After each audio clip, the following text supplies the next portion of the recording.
नमस्कार साथियों। आज हम बात करेंगे योगी आदित्यनाथ की सरकार ने एक और नया फैसला दिया है, एक आदेश दिया है जिसके तहत कई उत्तर प्रदेश के जो सरकारी कर्मचारी हैं उनकी समस्या बढ़ने वाली है। समस्या क्या? कि उनको चल और अचल संपत्ति का ब्यौरा देना है। अगर वो पाक साफ हैं तब तो ठीक है, अगर नहीं तो बड़ी दिक्कत में आ जाएंगे। तो जैसा कि टॉपिक है, योगी सरकार का आदेश, राज्य के कर्मचारियों को अपनी चल अचल संपत्ति घोषित करें अन्यथा सैलरी रुकेगी, यानी तनख्वाह रुक जाएगी और प्रमोशन भी आगे नहीं होगा। ठीक है, तो इस पर हम चर्चा करेंगे। आदेश क्या है? आदेश ये है कि योगी जी ने कहा है कि आप अपने चल अचल संपत्ति, चल और अचल मतलब जो मूवेबल प्रॉपर्टीज हैं, जैसे कि आपकी गाड़ी हो गई, वाहन, ठीक है, और ये तो आपकी चल संपत्ति में आ जाएगा। अचल संपत्ति में जैसे कि आपका मकान हो गया और ये आपकी आपका लैंड, भूमि। तो अचल और चल, ये दोनों संपत्तियों की घोषणा आपको करनी होगी एक सरकारी वेबसाइट मानव संपदा पर। ठीक है। मानव संपदा एक सरकारी वेबसाइट है, उस पर आपको जाकर, यानी कि जो कर्मचारी हैं, सरकारी कर्मचारी जो उत्तर प्रदेश के अधीन, उत्तर प्रदेश सरकार के अधीन जो कर्मचारी हैं, सरकारी कर्मचारी, संविदा की बात मैं नहीं कर रहा हूँ, जो संविदा पर कर्मचारी होते हैं उनकी बात मैं नहीं कर रहा हूँ। मैं बात कर रहा हूँ जो एक्चुअल में सरकारी कर्मचारी हैं, वो अपना जितनी भी संपत्ति है उनकी चल अचल संपत्ति, उसको मानव संपदा नामक एक सरकारी वेबसाइट पर उसकी घोषणा करें जाकर। ठीक है,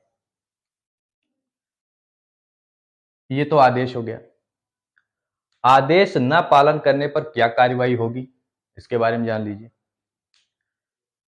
एक कानून है, UP government servant discipline and appeal rules 1999। इस कानून के तहत सरकार के आदेश की पालना जब नहीं होती है तो सरकार जो है वो कर्मचारियों की सैलरी रोक सकती है और उनका प्रमोशन भी नहीं करती है।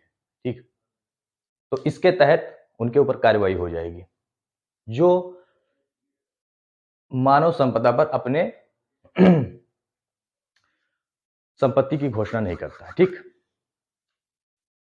अब आपके मन में सवाल आ रहा है कि ये आदेश कब आया होगा।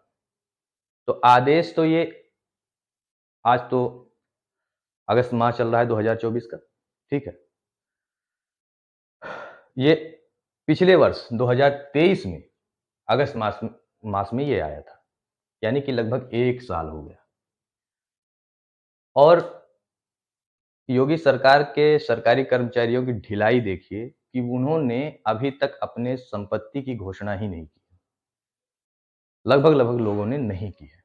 ठीक, और इसी की वजह से आदेश की तिथि बार बार सरकार को बढ़ानी पड़ रही है।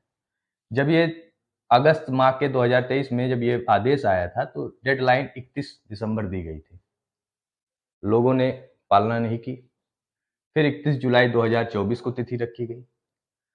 अब एकदम अंतिम चरण में ये बात है, 31 अगस्त 2024 को एकदम अंतिम तिथि दी गई है, डेडलाइन दी गई है।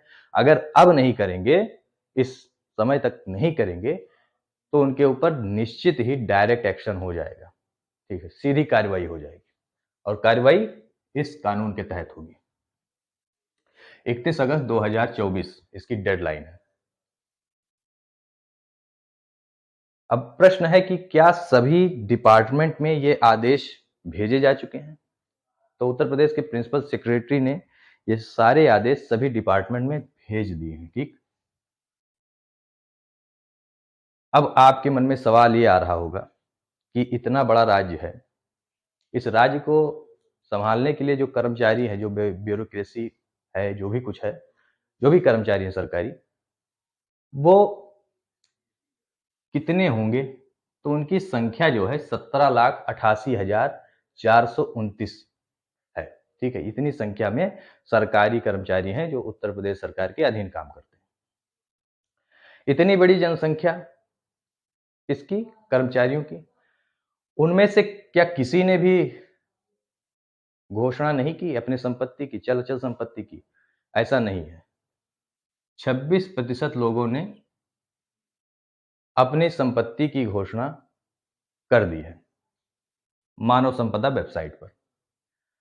अब अगर 26% लोगों ने मानव संपदा पर अपनी संपत्ति घोषित की है, तो बचे कितने? बहुत भारी संख्या है। लगभग 13 लाख लोग अभी तक संपत्ति घोषित नहीं किए हुए हैं। ये वही लोग हैं जो आगे चोरी करना चाहते होंगे, या तो इनके मन में ये होगा कि हम चोरी करके बैठे हैं, या चोरी करना चाहते हैं। ठीक, तो इनसे आप पूछिए, कमेंट करके पूछिए कि आप लोग पिछले 1 वर्ष से कर क्या रहे थे? मात्र जाकर आपको वेबसाइट पर आपकी संपदा ही, मानव संपदा में आपको संपत्ति ही तो आपको घोषित करनी थी आपको। आप क्या कर रहे थे? इसका मतलब या तो आपने चोरी कर रखी है, या तो फिर आप कोई रास्ता निकाल रहे हैं कि हम आगे चोरी कर सकें, ना बताएं सरकार। तो यही पर मुझे याद आ रहा है अली बाबा 40 चोर की बात। अब मुझे याद आ रहा, यहाँ पर कहना पड़ेगा योगी बाबा और 13 लाख चोर। ठीक, इतनी तो ढिलाई नहीं होनी चाहिए कि 1 साल से सरकार कह रही है और आप संपत्ति की घोषणा नहीं कर पा रहे हैं। अभी कोई आम आदमी जाता तो यही परेशान करते हैं, नियम कानून बताएंगे यही कर्मचारी।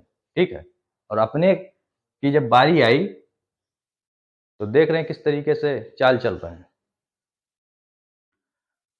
अब बात यह है कि उत्तर प्रदेश सरकार ये कदम क्यों उठा रही है, इस तरीके से आदेश क्यों जारी किए? तो उत्तर प्रदेश सरकार का कहना है कि इससे जो भ्रष्टाचार है वो रुकेगा, पारदर्शिता आएगी और कर्मचारियों में उत्तरदायित्व की भावना बढ़ेगी। ठीक है, अब भ्रष्टाचार कैसे रुकेगा ये भी समझना है। जैसे कि कोई अधिकारी या कोई कर्मचारी अपनी संपत्ति की घोषणा कर देता है, अब आगे चलकर वो अगर संपत्ति अर्जित करता है तो अपने आय के हिसाब से संपत्ति अर्जित करेगा, और अगर उसकी संपत्ति आय से अधिक होगी तो ये मान लिया जाएगा कि अवैध रूप से ये संपत्ति अर्जित की गई है, तो वहां पर उसके ऊपर शीघ्र कार्रवाई हो जाएगी। ठीक, तो ये सारी चीजें, ये तो यूपी गवर्नमेंट की बात हो गई। आपकी क्या राय है इस मुद्दे पर? कमेंट करके बताइएगा। तब तक के लिए मुझे इजाजत दें। जय हिंद, वंदे मातरम।